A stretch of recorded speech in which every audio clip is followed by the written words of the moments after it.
This is Between Hook Sets. I'm Jason Walter from In Through the Outdoors with my partner in slime, Kurt Underhill from the Fishing Crew. Hello. Dude, that was a heck of a hook set tonight, buddy. Well, look. See, the only reason I'm using two fingers is I don't know which way to point. Nope, see, I got to use this hand. Right here, right about here. Long rods, open water, shore fishing. I'm getting ready. Getting ready. I look like a pike hook set there, bud. Oh no, that was a solid bass hook set. That was a smallmouth bass hook or hook set. I don't know. We one weekend we're camping on the ice or we're doing whatever in wheelhouses, driving pickups all over, and the next weekend it's like, nope, don't even really dare to do a four-wheeler because I drilled 9 holes. Went from 18, 19 inches of ice down to about 10. And when I walked, you could see the water in the holes doing this. I'm like, I'm a 220-pound dude walking on 10 inches of ice, and it's moving. I'm out. I'm done. That is not good. Nope. And I'm certainly not driving an ATV or a UTV on it. It's just not going to happen. Some people have done it. It's unfortunate. Unfortunate loss of life on Big Stone. Heart just hurts for the family. It's super sad and doggone it.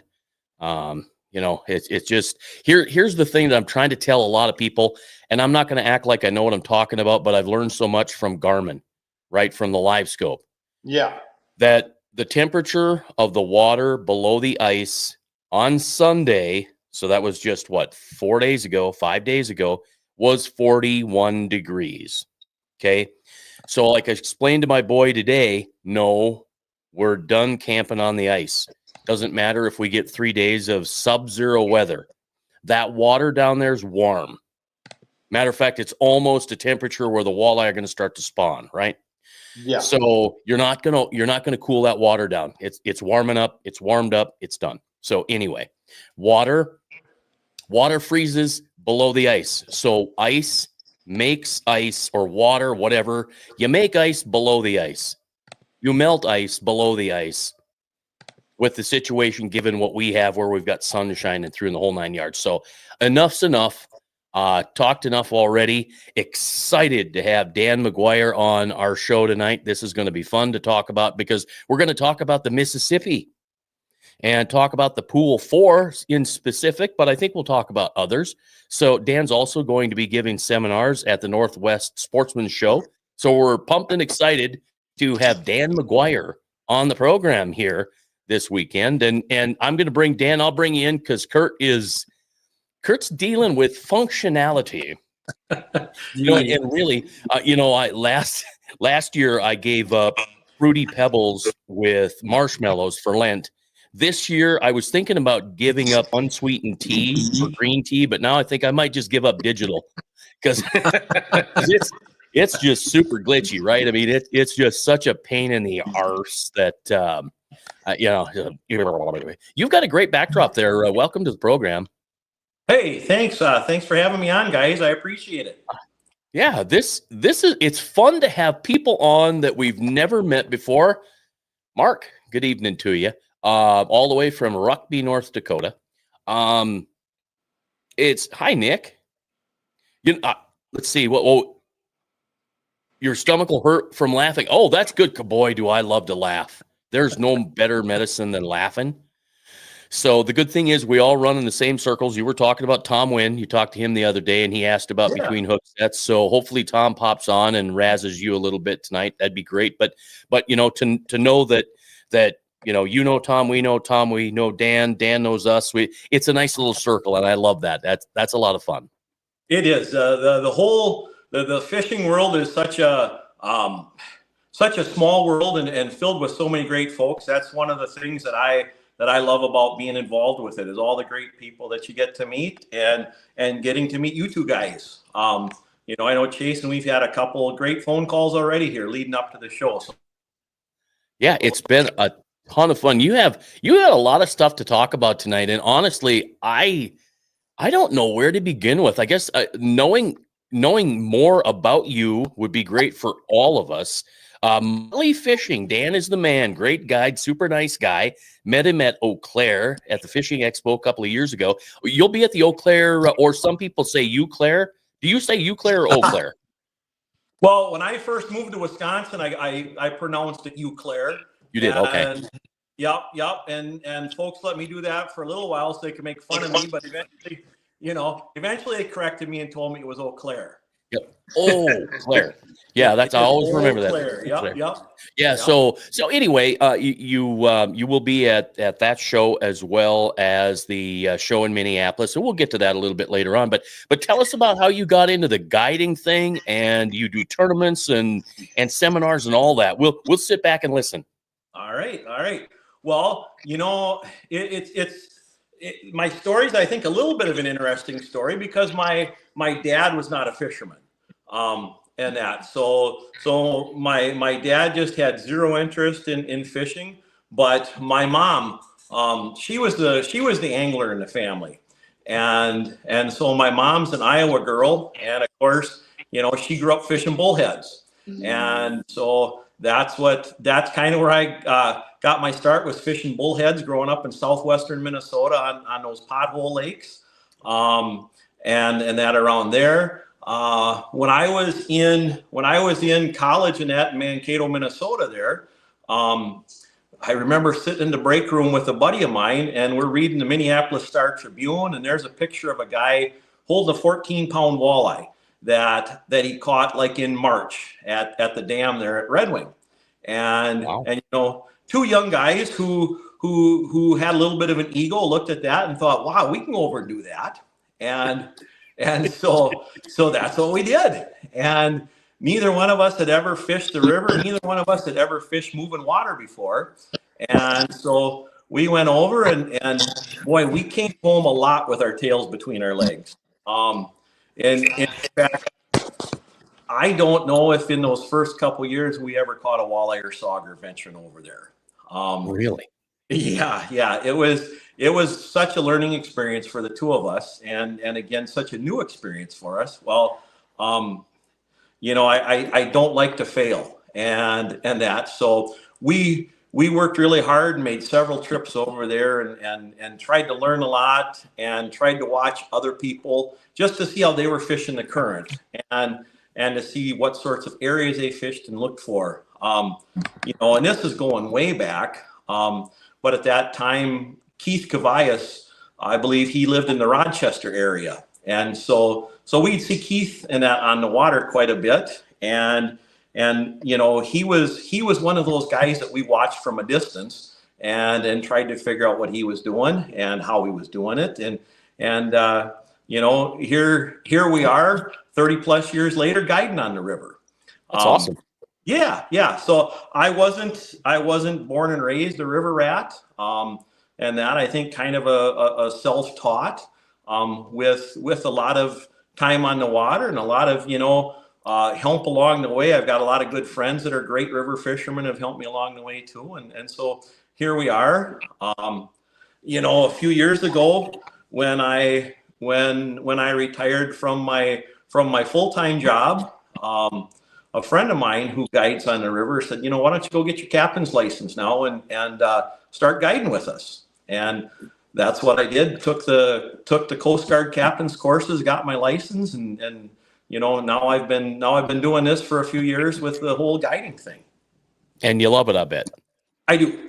Yep, absolutely. I love getting the chance to meet new people. Love getting folks in the boat with me. I myself personally am a big fish junkie, but I love pictures like that one that you're showing there too, helping someone catch their personal best. Yeah, that's awesome. It is. It's a lot of fun. That's the one thing that I think helps really drive me in the guide business here is that goal of trying to help folks get their personal best walleye. It's great to sit back too once in a while and talk to folks after they've spent a day on the water with me and hear some of their stories and that about their experiences of fishing with me. And so It's great being a part of their memories and that they're making. Well, yeah, and that's the thing that popped into my mind too when you were talking about being out with people. You're helping them catch fish, yes, no doubt, but you're creating memories for them and for, I guess, for you, for everybody, right? Absolutely. Absolutely. Again, that you pop the one picture up of the young man with the big walleye, and that one there. That was his spring break last year. Wow.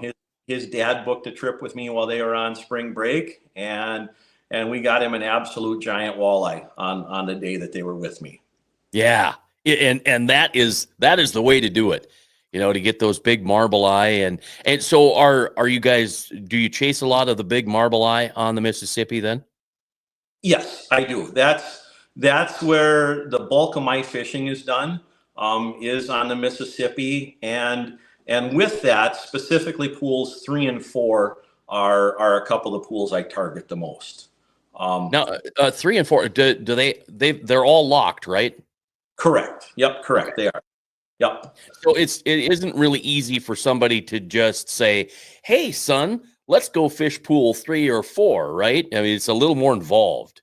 It in my opinion, it's very involved. And that, there's so many different factors that go into being successful in catching fish on the river, and so much of it is knowing how to fish are relating to the current, and so that's a big part of it, knowing their seasonal movements, and quite frankly, even just a big part of it for folks that are new at it is just navigating and that on the river, and that there's a lot of things to, not to scare anybody off, but there's a lot of things to look for, Yeah, like specific bait, like this willow cat thing. This we had Chris Haynes on talking about this when he won the co-angler with a national walleye tour out there. Okay. These little willow cats are. Tell us the story there, because they're not a baby bullhead. They are not. They are their own. They're their own subspecies of catfish, the willow cat, and they are absolutely walleye candy. Yeah, I don't know how they can be, but okay, fine.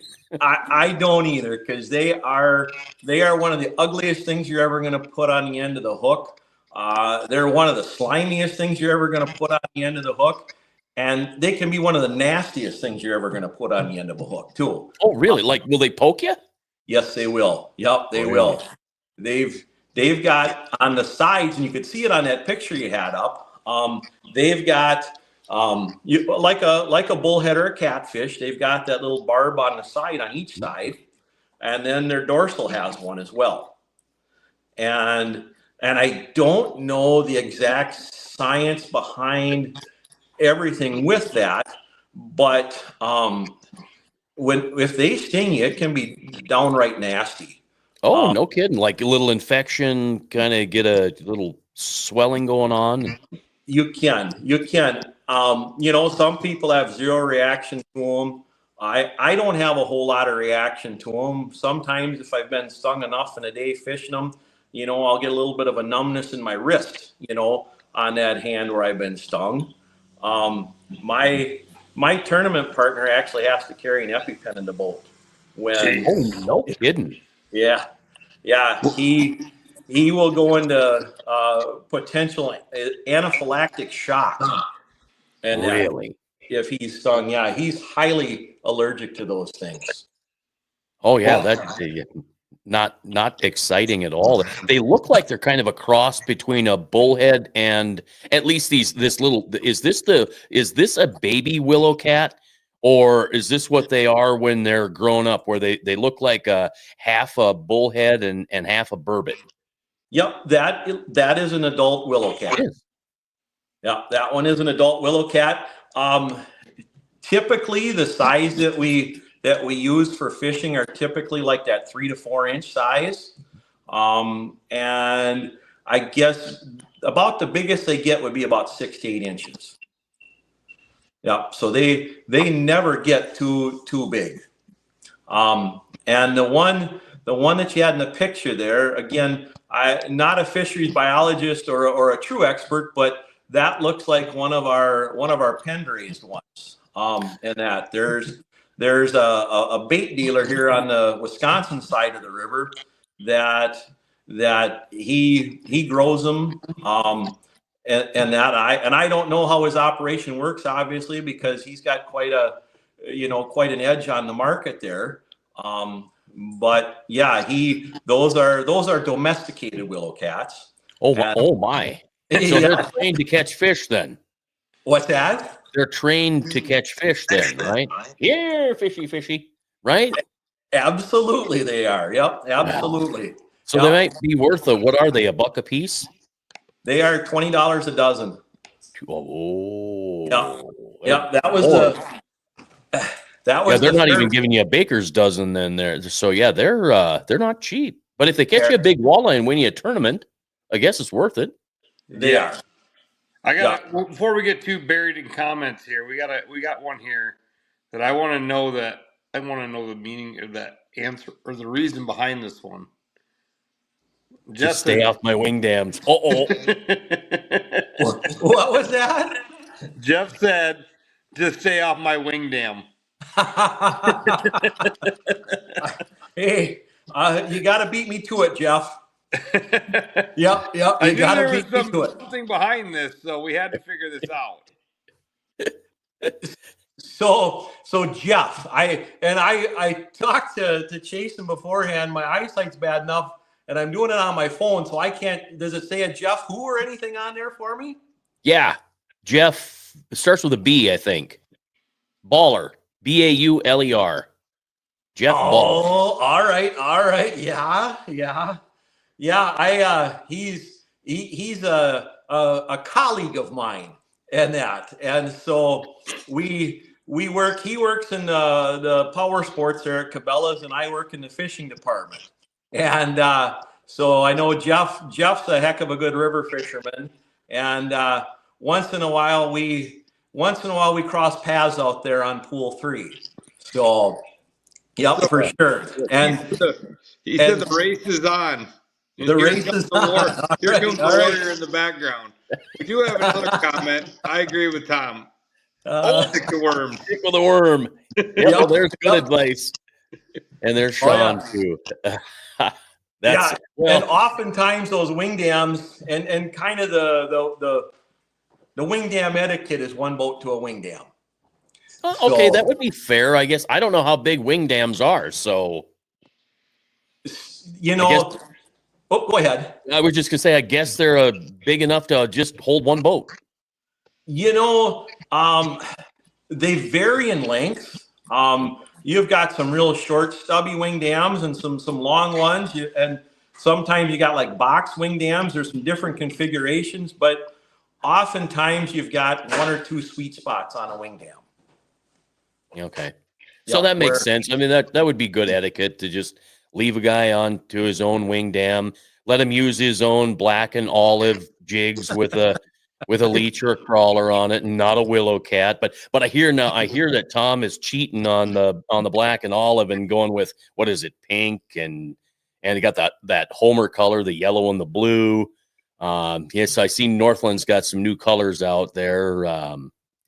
I'll let you slide in, Dan. Jeff says he'll let you slide into his wing dam. So there you go. As long as he's buying the willow cats, let him slide in. Absolutely. Well, I suppose Tom's using them fancy stand-up heads now too. Yeah, right. Yeah, that is. They've got the new colors of the stand-up jig, and how can you really? How can you? Here's the crazy thing. I still have the original lipstick jig sitting here. And if you're, I know it's not the right color, but here's the thing: it's orange, so a walleye sees pink anyway. We'll argue that to the ground, but nonetheless, they're perfect for Ned rigging or for that new eye candy, that floats, right? Because you got all that stuff sticking up at the bottom, and I tell people, because they're like, what's the deal? What's this Ned rig thing? And so I'll just go back to my cabinet and I'll grab a Ned rig and I'll put a plastic. What I should do is just leave it on my kitchen table or on my counter, and then just drop it in a glass of water and send a picture and say, here, see how it stands straight up. and you just give that little thing a pop, and that walleye will just go down there, or bass, but the walleye will just pin it on the bottom, give them time to suck it up, and bam. So Tom, if you've got a free hint or a tip for the stand-up jigs for our audience, go ahead and share one. Still using the go-to colors. I figured you'd probably do that. I figured, there was another question there too about, was it something Tom something? Not a Tom Win, but it was a Tom. Let me see if I can find it here quick. I'm going back, buddy. Yeah, sorry, I went off and on a tangent. No, that's okay. That's okay. We've had a ton of comments tonight, and I love a ton of comments. But I don't know if it's like not a tomcat. Obviously, it's not a tomcat, but Uncle Lou called it a Mad Tom. Mad Tom. There we go. Yep, that's what you'll hear him called too. Is Mad Toms. Okay. Yep. Okay. That's another name again. Locally around here, they're called willow cats, or the talk is you got cats. You got cats in the boat today. Okay, that would make sense because we're into crick chubs out here. Do you guys do crick chubs on the river? Yes, you do. Okay. Yep. And I tell you what, there's certain times of the year. In my mind, May is one that comes to mind. That we have a lot of success live bait rigging, and boy, you want to make sure you've got willow cats in the boat, chubs in the boat, leeches in the boat, crawlers in the boat. All four of those, because on any given day, one of them will outshine the others. Okay, so here's my next question then. And Tom Wynn, you can, and Sean, you guys can chime in if you want to. So I'm going out and I'm going to fish with a willow cat. Where am I putting the hook? How am I hooking them? Or is that a secret? Oh, do you want me to chime in? Yeah. Oh, yeah. Well, yeah. I want. Yes, Dan. Of course. Yeah. I want you to tell first. But I just thought if Tom or Sean had an idea of or wanted to share how they hook them, great. But yeah. Sure. So how do you hook that? For me, I go right up through the chin, and right up through both lips and out the top of the head, and they are an extremely resilient bait fish. I mean, I know, like the $20 a dozen is certainly a little bit of sticker shock right away, but they're very resilient. You can fish a wing dam, and for me, I tend to fish them two different ways. I either run them on a dork rig, or we'll run them straight off a jig. And so when we're traveling from wing dam to wing dam, if you've still got a live willow cat on your hook, it's put it in the cooler and close the lid and go to the next wing dam. And that, so you don't clean them off the hook and put a fresh one on every time. They're also resilient enough too, or sometimes you can catch 2 or 3 fish on one of those things. Oh, well, okay. Yep. That's not too bad. So, all right. So time out. Yep. You said dork rig, and I know there's somebody watching or somebody that will be watching going, what's a dork rig? So better explain that for everybody. Yeah. So the simplest way to explain it is a dork rig's a Lindy rig. And so you've got your sinker, your swivel, your leader, and then your hook. And everybody's got a lot of the river guys have got their own little twists or whatever to this. And so, I'll obviously not an expert. I'll just tell you what's worked for me. So I tend to, and I've progressed through the last few years with things on this as well. Sinker wise, I either like to use an egg sinker or a bullet sinker. Those are the 2 sinkers that I'll rig and run on a dork rig. I've really started using tungsten a lot more over the last couple years. Smaller, heavier. Yep, smaller, heavier. Yep, I've got better feel with that. And again, obviously it costs a little more than lead, but I feel like I lose less sinkers because I've got better feel. And so I feel that thing, so it's not rolling down in the rocks and getting stuck on me. And the other thing I do, and I don't know if it's in my mind, I think it helps. I always run a glass bead between my barrel swivel and my dork rig, and especially with the tungsten, when you shake that or when that thing's rolling through the rocks, I think it might give you a little extra rattle. Now, I don't know that to be fact, but that's how I do it. I know the bass guys like to do that with their Carolina rigs. Yeah, right. Yeah, and I really have fallen in love with those little rubber bobber stops. Most of the bass guys use them, where you run the line through and you pull it off the little metal deal. But I will on a Lindy rig, if I'm going to use that, or Carolina rig or Dork rig, I'll set that whole thing up so that the weight is between the hook and the swivel. And that way, if I want, I can slide that little bobber stop down, and it will help. I can get my bait off, but I can keep it away. I don't know. It's just some goofy thing I started using, and I'm like, oh, well, that seems to work okay. Well, you can bet I'm going to try that this summer when the wing dam bite gets going. Yeah, I would give it a shot. I've even started using them on vertical jigging, and so when you're doing the bobber fishing, when you're corking. Because those you can get them in little teeny tiny black ones. Gotcha. And so the cool thing there is, instead of putting a split shot on, I will I'll drop another I'm gonna mute Kurt there. I'll drop another little, like an egg sinker, or they've got those new ones. They're kind of, I don't know, they're cylindrical, and I'll cut them off so that they're only about 3/16 of an inch, and then they'll slide up and down. I just like how they work instead of having everything tied directly, whatever. So what happens then is, when I put things away, instead of having that split shot on there, if you leave it, how it just kind of moves around, I'll just slide that whole thing down by the hook, and it's there, and then I can move it up. If the fish are finicky, I'll bring it up a foot above. If they really don't care, I'll bring it down. It all depends on how light I'm getting. But anyway, I'm done talking. Looks like Nate Wolke's walleye wagon is the true dork rig. That's funny. That thing is cool. Well, Kurt, I have you. Hold on. I've got you. Well, no, wait a minute. I'm sorry. I had you muted, but you must. Yeah, we don't have you at all now. Here's zero audio. So Dan, I think I told you I can talk given the opportunity, but sure. Let's talk about this because there was a little bit of a story behind this walleye. When I first met you, we talked about it, and I'm like, how big was that thing? Because it looks like a monster.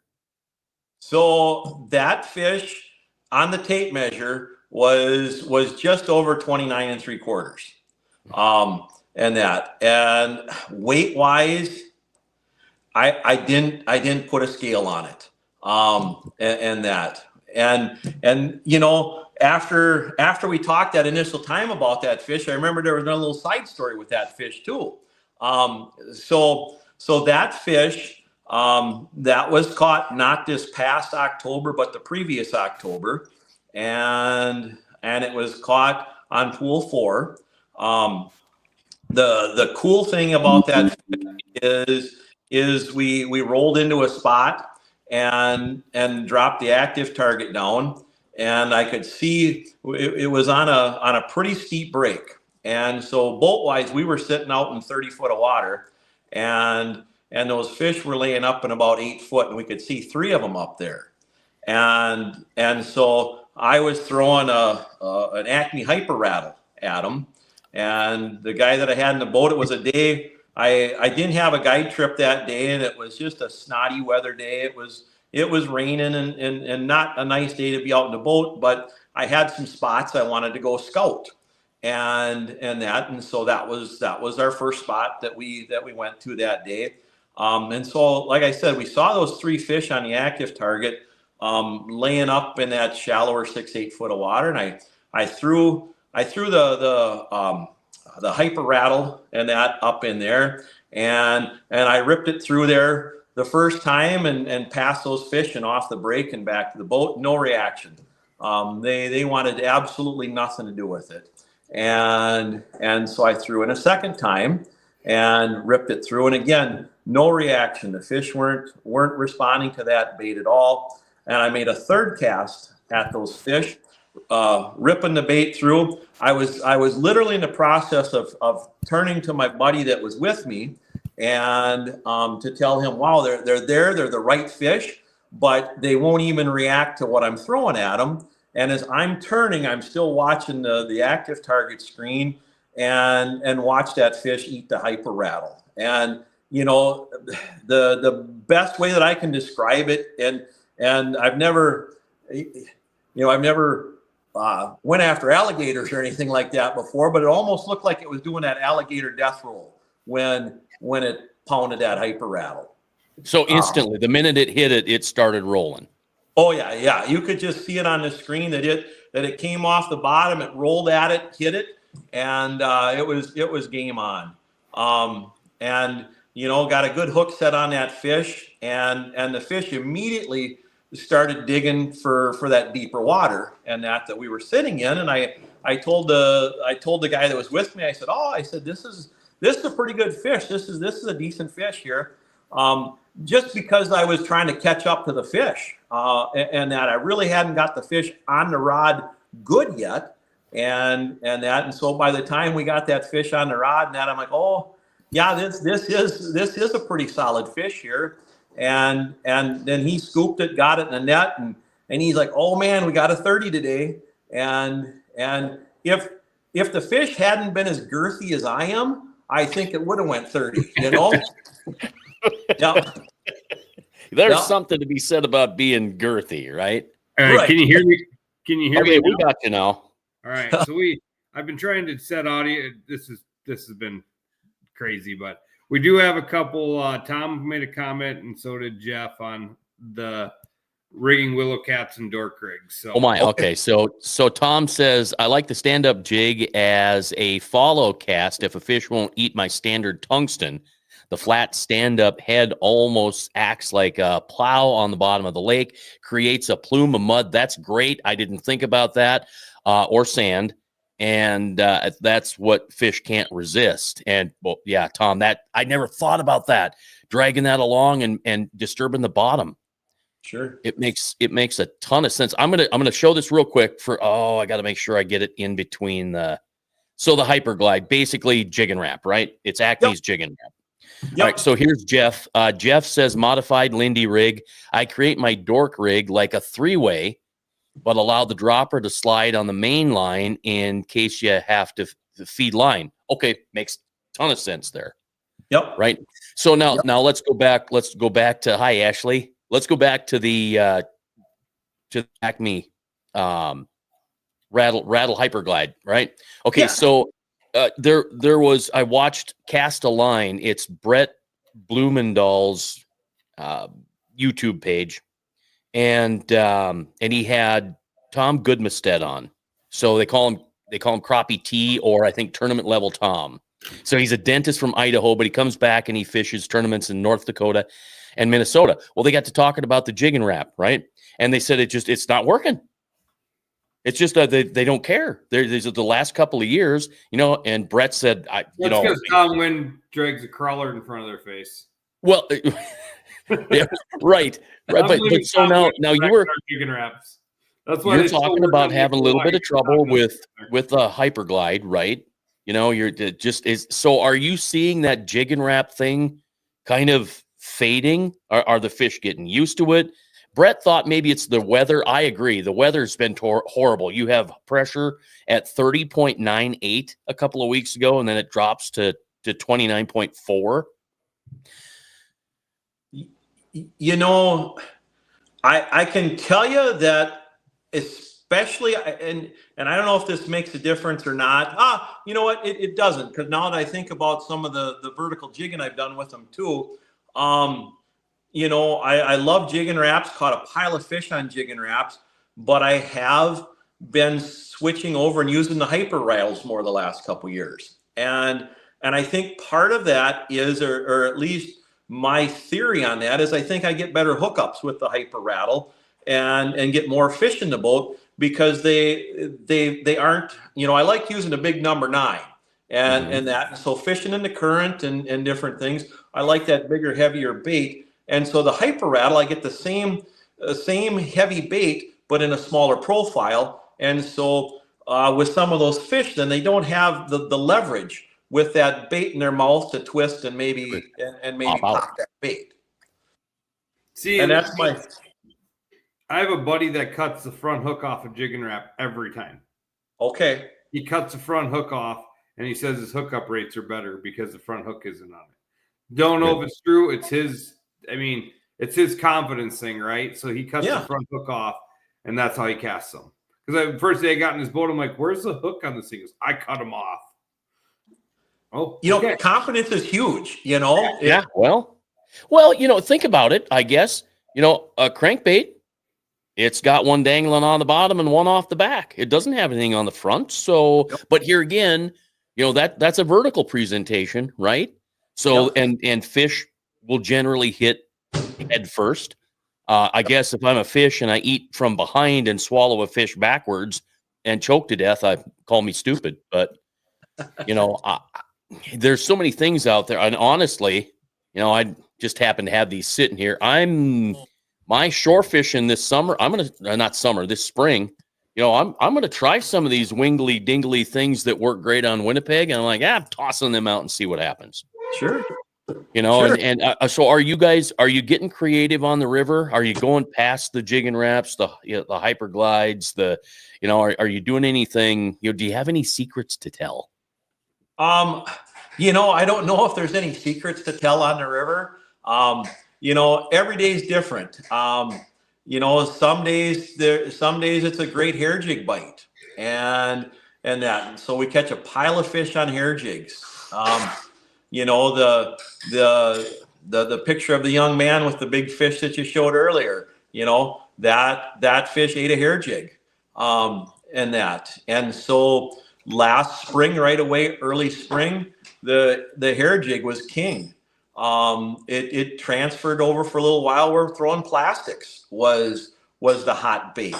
And then there was another picture of a gentleman holding another big fish from last spring, and that one hit a blade bait. And that. So, it's one of those things it's important everywhere, but I find it's really important on the river too, is just to stay versatile and to keep trying things and cycle through your baits. And that's the thing I do a lot of times when I've got clients in the boat is when we start out in the morning, I'll make sure that they're geared up with the hot presentation, from the previous days. And so make sure they're using what they have been hitting, and I'll fish something different. And so for them, I try to keep them using what the fish have been wanting. And I just keep cycling through baits to see what else is going to work that day, or if there's something that's going to work better. And, it might be one of those things where all of a sudden I'll catch a fish on a hair jig and we'll start with one of them or on a blade bait, and I'll switch them over to a blade bait, So it's, I think about past experiences in some of the tournaments that I fished, and given some of the other bodies of water I've been on, when I fish a tournament on the river, I have so much stuff in the boat and so many rods rigged up to do different presentations, way more than I have on other bodies of water. The only one that probably comes close is maybe Lake Winnebago. And that when I fished a few tournaments out there, but otherwise, it's just stay versatile, keep throwing things at them.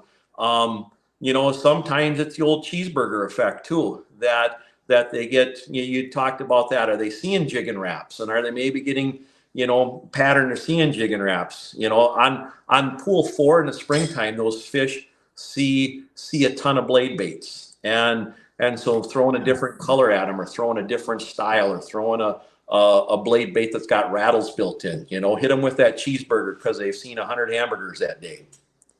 So Jeff says, I know you're sliding to tungsten, but a guy that can make jigs and tie up stuff, and a couple of emojis there. So, okay. So before we get to Tom's comment there, let's let's back up just a second, because Steve mentioned blade baits, you mentioned blade baits, and then it came up again.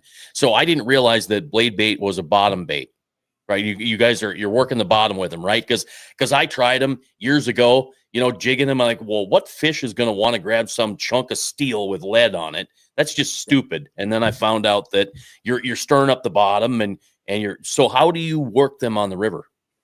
Work them almost like you would if you're working a finesse jig, and I think, again, this is me, and this is how I do things. I see a blade bait, even though it's got that vibration to it, and it's got a lot of flash, and it's got a lot of movement in the water.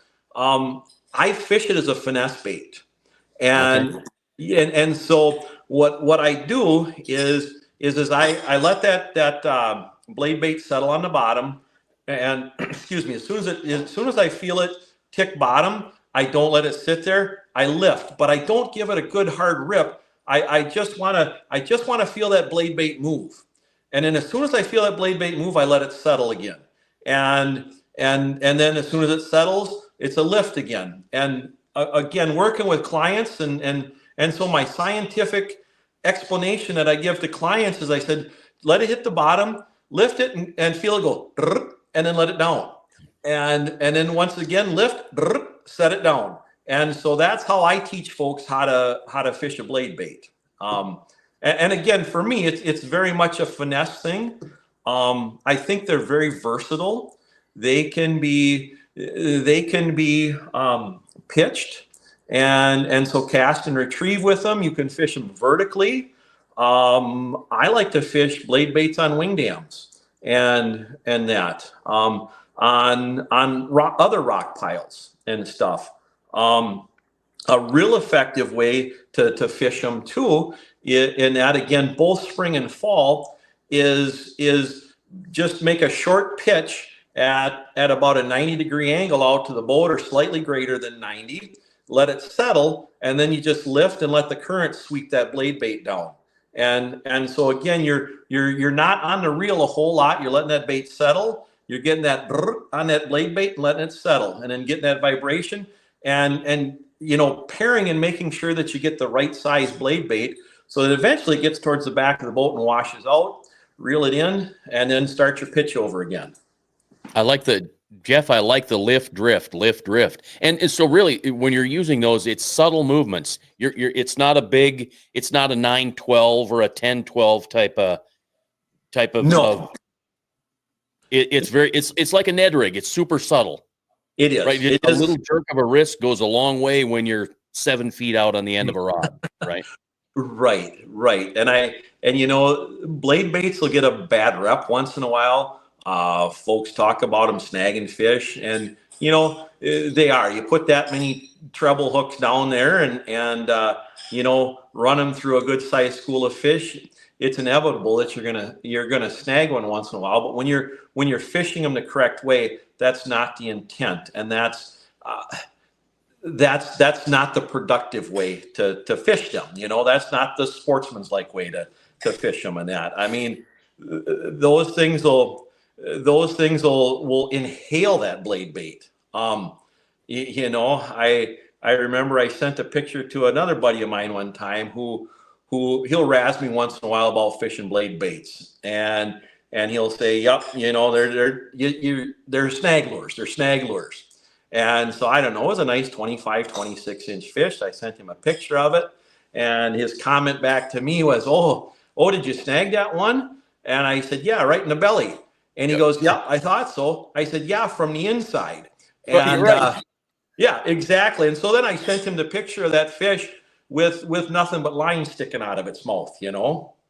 Well, I think people don't understand when you get the bad rap on, and that's part of the reason I'm not into the blade bait thing. But I'm learning to use it. That walleye's pinning that blade bait on the bottom, and that's where the snag comes from, right? You pin, you set the hook, you're hooking them, wherever it happens to be in the snout there. Right. And okay, boom. It's a snagging kind of thing, but it can happen with a jig and wrap. You know, I suppose it could probably happen with a Ned rig as well, you know, whatever. But so color, any color work as long as it's gold on the Mississippi then? Or as Tom Wynn would say, black. What's that? Or as Tom Wynn would say, black. Black. Yep. Black and olive. Yeah. You know, again, a couple of my favorite colors on the river are gold and purple. And that I like something with some gold. And if you can throw a little purple in there, that's a great color to be throwing. Fire Tiger is always a great color. There are days when white, you know, is the color. There are days when black is the color. So, you know, again, it's one of those things where again, if the blade bait bite is on, I've got the blade bait box out and I'm cycling through colors all the time just to see if there's something a little better or something that's going to trigger more bites for us. Do you have a favorite brand of blade bait? Because I know they are not all created equal, right? Correct. So a couple of the brands that I really like, and this one is a new one that's just been on the market here the last couple years. The Walleye Nation Creation, they've got the Rip and Rattle, and so that's a great blade bait and that to fish with. You know, it combines both that vibration and that rattle, and they've got some real funky colors out there too, Right. with some of those combinations I like. Locally, there's some pretty good folks that paint and make baits locally too. True Tide Tackle makes a great blade bait. There you go. True Tide. Yeah, right. Okay. Yep. True Tide makes a great blade bait. And again, they put some pretty funky colors out there, some good stuff too. So those are a couple of my go-tos. Walleye Nation's Creation, the True Tide Tackle. The other one is Bee Fishing. They're another company. Yeah. Okay. So the next thing then is what you're tying it to. Are you using mono, floral? You got braid to mono, braid to floral? I've got braid to floral. Okay. Yep. You typically use a high vis braid and then use a floral leader. And then for my blade baits, I run a snap and that on my blade baits so that we can change them up pretty quick and roll through different colors. Yeah, I'm learning that walleye they don't have that keen of vision, so that little snap there means nothing to them, right? Right. You know, I got into some scientific piece about walleye, and this guy talked about the vision and the fact that they lack I think it's the yellow cone. So basically, in our world, they're seeing pink, white, and teal colors, but they don't have 20/20 vision. They've got good vision, but they don't have 20/20 vision. So the snap doesn't matter. Are you using that teeny tiny little, what is it, a 0? But if you're fishing bigger ones, you're going to use like a 1 maybe? Yeah, I'm using a bigger snap. I'm not. I wish I knew exactly what size it is that I'm using. I know what it is when I pick it off the shelf, but it's not the super tiny one. Just for the mere fact that for me, those are a little tougher to handle, especially with cold fingers and that. And so I would say probably that 1 or a 2 is probably the size snap that I'm using. Okay. Yeah. I don't worry too much about something like that spooking the fish, you know, because I think, you know, it's a reactionary strike, and that from that right there. Yep. Right. Yep. It's reactionary, and there isn't time. And really, it comes down to on some of these. A buddy of mine said, "Well, what color finishers should I buy?" Oh, did I just let a secret out? He's like, "What should I get?" here's the deal, dude. It's a reaction bait. Get whatever color you think you want, whatever. And I'm sure there are guys out there that'll say, no, it's got to be purple. It's got to be whatever. But I know I've got some, and I'll be painting them my own colors. And Tom, I think I'm going to do a couple finishers in black.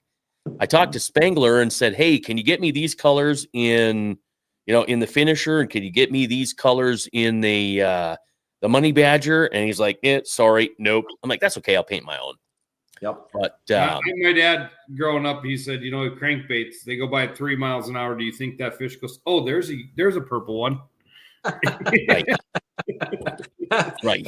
Well, and here's the other thing, and we brought this up, this thing looks really pretty when the sun's shining on it. Right. But if you take the light away, and I wish I could just take the light away, there's no color, boom, whatever. It's the dingly dangly noise thing, whatever it happens to be. We got a question here. So do you run a little stiffer floral to help the trebles hooking back on the line? That's a great question. And I absolutely do. I run 15-pound fluorocarbon. And you do? Okay. I do. Yep, I do. And absolutely, that stiffer fluorocarbon really helps with that, keeping those blade baits from tangling up.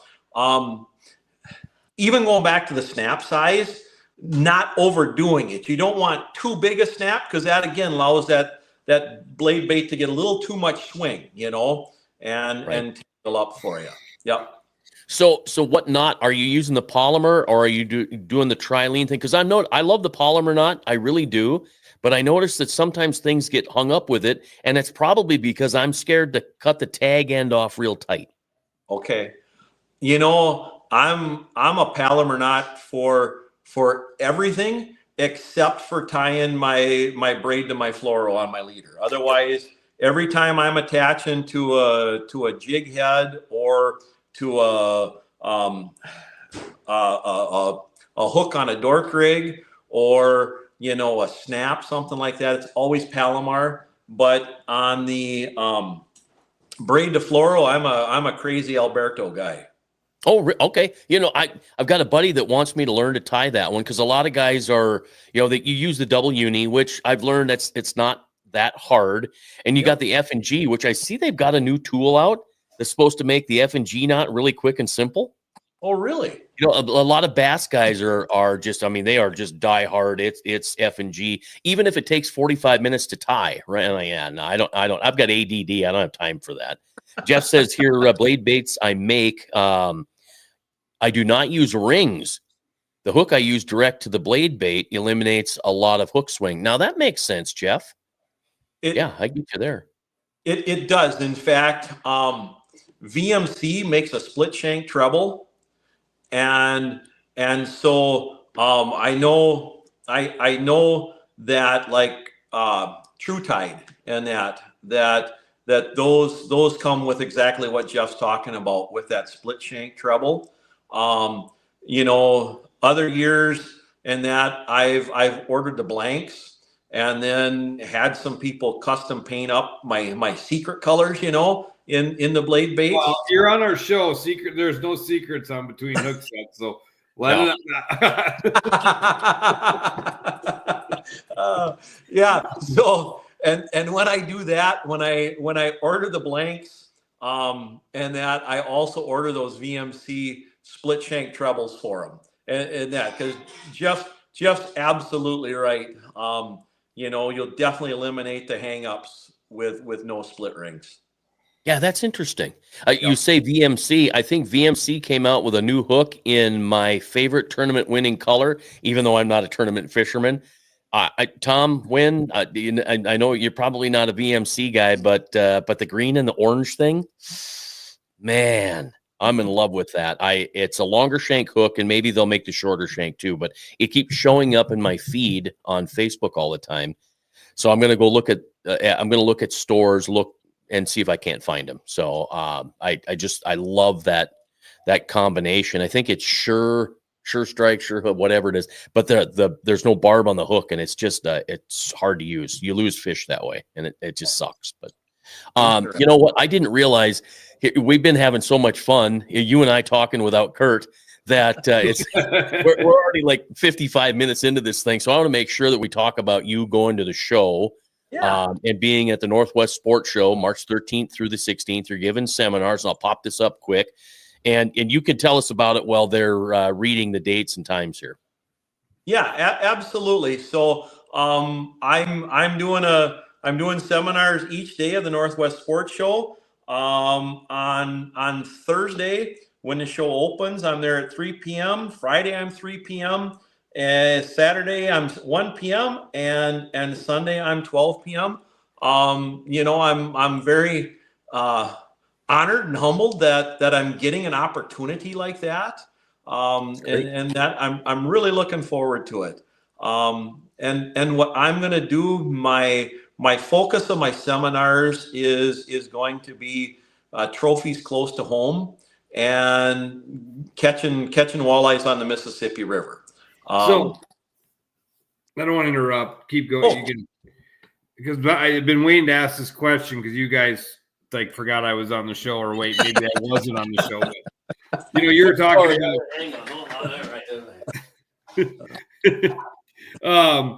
you guys were talking about catching fish on different days and all that stuff, but Brian or Jason is a huge pressure guy. Do you believe in the pressure thing? As far as like if he looks at the pressure, it's like, oh, it's blah blah blah blah blah, I'm not going. Like he believes in that pressure so much. And again, I'm one guy, and I'm only going to go based on my experiences. Fish in the river, I don't feel, because that water's constantly moving, that pressure is as big a deal on the river. And that, so that's just me personally, and maybe I'm missing the boat here by not paying enough attention to that. No, you're not. Now, I will tell you this, though. One thing that I've started to get way more in tune with over the last several years, and I really pay attention during the spring and the fall, is our major and minor times. So those are two things that I do pay a lot of attention to. And so I try to make sure that, obviously I cycle through a bunch of spots throughout the day, but if I feel like I've got this A+ spot, I want to make sure if we're going to be fishing during a major, I'm sitting on that A+ spot for part of that major, and it definitely, it's proven itself. And those two seasons specifically, spring and fall, have been good for me. Last year, I remember looking at my little app on my phone and taking a look at things and seeing that there was a Sunday that was going to be, I think it was a 4-star day. When I think back, it was a 4-star day. There was a major like from 11 o'clock to 1 o'clock that day. And the weather was going to be so miserable that I'd originally had a trip scheduled for that day. And so I talked with the clients and we rescheduled for a different day. I'm sitting here at home that morning, and in my mind, I'm thinking, man, but it's a 4-star day, and there's going to be that major, at from 11 to 1. And, here we are, it's the end of March, first part of April. I mean, those big fish are just going to be chewing today, regardless of how snotty this weather is. And I thought to myself, who's the one guy that I could call that's stupid enough to go with me today, at least for a couple hours? And so I won't say his name, but I gave him a call, and he was like, oh yeah, I'm in. And, he was at my house in an hour, and we were down on the river, and there was 3 other boats out that day, which is, again, those folks that have been listening in or will listen in know that on a Sunday, late March, early April, I have 3 boats on the river. It has to be a miserable day. And that, we absolutely pounded the fish that day. Really? Oh my gosh. It was, I would say that as far as total number of fish, that was probably my best day last spring, total number of fish, and average size easily was our best day at average size. And Wow. and those fish just about 10 to 15 minutes into that major just turned on and stayed turned on until, I don't know, probably 20 minutes left to go in that major, which we were pretty cold and wet by that time and ready to go home anyway, but it was amazing. So we have a question here. Okay. Yeah. What size blade bait? Oh, that's a great question, Steve. Did you get that, Dan? Steve wants to know what size blade baits. What size blade baits? For me, the perfect size that I like to fish is 3/8. That would be my perfect ideal choice. And half ounce. Half would be my second choice. I will tell you that the river, the flow the last few years has been really low, and so I've been fishing a lot more 1/4 ounce. But it seems like if I can get on the right current seam and really get that 3/8 or that half ounce to move, and so that I can do that quartering cast and work it until it washes out. If I'm on the right seam that it's perfect for that 3/8 or half ounce, those seams tend to be the most productive for me, and that. So probably a longer answer than Steve wanted, but for me it's 3/8 or half. But that's in current though, right? Because if you're fishing a basin lake, but like in Minnesota, Basin Lake, Minnesota, South Dakota, North Dakota, whatever, you're probably not going to ever go bigger than 1/4, are you? Probably not. I guess in that scenario, it depends on how fast you want to work the bait too. Okay, yeah. And that, obviously the 3/8 you're going to be able to work it faster. But no, in a non-current situation or on the river when we're dealing with real low current situations, quarter is very effective. Okay. So just one quick thing there. I don't know if you could see my beautiful drawing here. I got 2 little fish at the bottom and the big one up here in shallow water. Yeah. Sorry that when it comes to pressure, I'm learning now if it's high pressure, I would not fish. But now knowing what I know, because I learned what I know and I know what I know, now that I know, I'm going to fish shallow. I caught, when pressure was 30.5 or higher, I caught walleye in 1 to 2 feet of water. I'm just saying. Interesting. So I'm going shallow because, and I've heard, and I don't know if Tom Wins talked about it. I've heard other guys talk about, those fish have that pressure on them deep in the water. They'll come up to help relieve that pressure in shallow water or shallower water. So, it's a thing I'm learning. I'm learning to let go of it, but I'm still not, I'm not going to completely let go, but I am going to take heed on the salooner times. Yeah. Because that's a big, huge deal. I just got a text from my buddy Mike. It said, "Have you ever thought of marketing your own?" Wait a minute. Have I ever thought about? I thought he was talking about my micro-beaded snells. Thought about making your own tackle for sale. Honestly, Mike, I have. I've got my Chase and Walters micro-beaded snells, which, by the way, 2 weekends ago, that's all I caught 15-inch walleye on was my micro-beaded snell because pressure was high. And it was a little finessey, but you know what? I see we're over an hour. Sure. A couple of things I want to talk about: tournaments of the 2025 AIM National Championship Shootout. Talk about that quick. Yeah. So very excited to fish that this year. Last year, and that I reconnected with my old tournament partner. Yeah. And that, so that was a lot of fun. Him and I reconnected.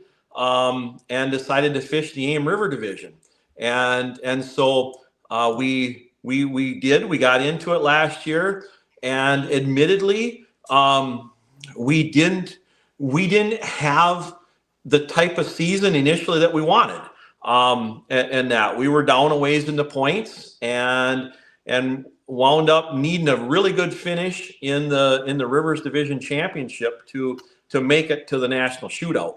And fortunately for us, the 2-day river championship was on pools 3 and 4 of the Mississippi River.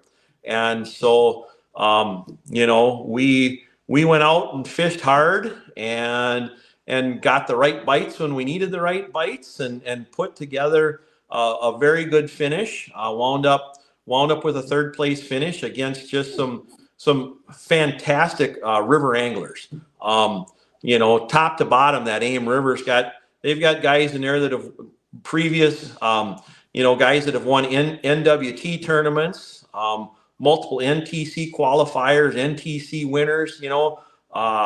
I believe we've got NWT Anglers of the Year that fished the river division last year. So we were pretty pleased to walk away with a third place finish at the championship and qualify. And so end of May, we'll be up fishing the St. Louis River up out of Duluth and Superior, Wisconsin. So fantastic. So I finally found out where the wing dam comment came from. I knew we'd get to the bottom of it. There we go. No, I do have a secret. I'm going to share a secret on how to win a tournament, or how to have a better chance at winning a tournament, a walleye tournament specifically. Enter a tournament that Tom Wynn hasn't entered. So you know what? That was one of the first names I looked for when I looked to see who the qualifiers were. And fortunately for us, there's no Tom Wynn in it this year. Oh, there you go. Yep, there you go. So you're saying we've got a chance. So I think the river guy Dan needs to come out to our river and fish some fishing crew events. Ooh, hey. I was out there a few years ago when the NTC was out of Mobridge. Up in Mobridge. Mm-hmm. Yep. And my first experience, first of all, I love South Dakota. And that's one of our top places that my wife and I like to go on vacation is South Dakota. I'd never fished there until we came out and fished Mobridge. And so we spent time in the Akaska area, Gettysburg, all of that. And I got to tell you, I fell in love with the Missouri River while I was out there. Well, and I'll tell you this, that you fished the northern end of Lake Oahe, which is completely different than the southern end of Lake Oahe, which is not even in the same chapter book as Lake Sharp, which is not even in the same category as Lake Francis Case. So we have our main thorough river system, Francis Case, Sharp, Oahe, almost fishes 4 different ways. Okay. So, well, we got our first one in Sharp, or first one in Francis Case, second weekend of April, a Cedar Shore event. Then we go last weekend of April, right after the NWT, for the Sharp Showdown. So we'll be right after the NWT on Lake Sharp. Okay, well, I'll have to look at your schedule. I'd love to come out there and get my butt kicked. Hey, Tom Wynn hasn't fished one yet either, so. Well, I see where it's in an hour and 7 minutes. So, folks, we're going to take a quick commercial break. We'll be back for hour number 2 in a moment. So, you know what? We go all night here, bud. Yeah, right. Here's the deal: when you're having fun, right? I mean, hell with it. Let's just let a rip tater chip and do the deal. So, you absolutely my settings, so I couldn't talk for the first 20 minutes. Yeah, sorry, I had you muted too because it was, I don't know what you were doing. You were rubbing thumbs on microphones, and then I was trying to read your palm there at one point. I'm like, do you have a long lifeline, or what do you? So I was trying to get signed in, and I had to go to my email, and it was just a whole mess of everything going on. Don't download Zoom on your podcast computer or any computer. That's all I got to say. Yep. No. Nate, thank you very much. Tom made a comment there too. Let me, if you're a tournament or want to fish tournaments, got the new bump board out there. February's issue is out. It's the off season, so there's not a lot of stuff there except a ton of tournament information. And the March one will be coming out soon, so you can check that out. The bump board on Facebook. And so if you're thinking about doing tournaments, there you go. Steve, it's always great to have you watching. Thank you very much. Appreciate it. Dan, I'll tell you what, I'm glad you reached out to us because, it's been a ton of fun. Yeah. Maybe next time we have you on, I'll teach you how I fillet and cook these little willow caps. I would enjoy watching that. Absolutely. Yeah, what a ton of fun. What a ton of fun. Well, Dan, we appreciate it. Any last parting words, anything of that nature that you'd like to share? I'm gonna put a promotional plug in real quick. Please do. And that absolutely. So if there's anyone that wants to come out and fish the Mississippi River with me, I'd love to have you in the boat. There's a ton of good guides on this stretch of the Mississippi River, and any one of them would be happy to have you. Like hiring a guide certainly speeds up the learning curve. I do believe that one thing that I do very well is the teaching aspect of things, and that's just something that I do naturally is teach. And so I feel like folks walk away after a day of fishing with me, happy with the outcome. They've made some memories, but I want them to walk away knowing that they're a better angler for spending some time in the boat with me. So that's just my selfish plug real quick. I love it. Do you think you could bring me and Jason out there? We're not bad fishermen. The fish are just really bad at biting our hooks. I think I could. I think I could. I think we could definitely have a good day in the boat. If you do that on next episode of Between Hooks, Dan's going to turn water into wine. There you go. I love it. Oh, I do too. Dan, it's been absolutely fantastic. Hope you have a great seminar weekend at the Northwest Show, March 13th through the 16th. Yep. And I guess here's the deal. If Tom is watching, don't forget about Sioux Falls. The Sioux Empire Sportsman Show is the same weekend, but in Sioux Falls. And Tom Wynn and Ted Takasaki will be go live for that. We would have to. Ted Takasaki will be there with Tom Wynn giving seminars all weekend. Jason Mitchell will not be in Sioux Falls now, but he will be in Minneapolis. Well, I've got to watch some of Tom's seminars. Got to watch a little of them at the Wisconsin Expo here a few weeks ago, and he does a phenomenal job. I mean, just the amount of information that he has layered within that seminar, that presentation. And that is fantastic. And again, the guy's a great teacher. He's not just up there telling you how he catches fish, and that he's telling you how to catch fish. So great seminar. Absolutely. Yeah, no doubt. And Tom, if you're fishing Dakota Walleye Classic, I'm going to be up there. I want to be in the boat with you one day, just for fun. Since I've done everything with Tom except fish with him, so I want to show him some tricks.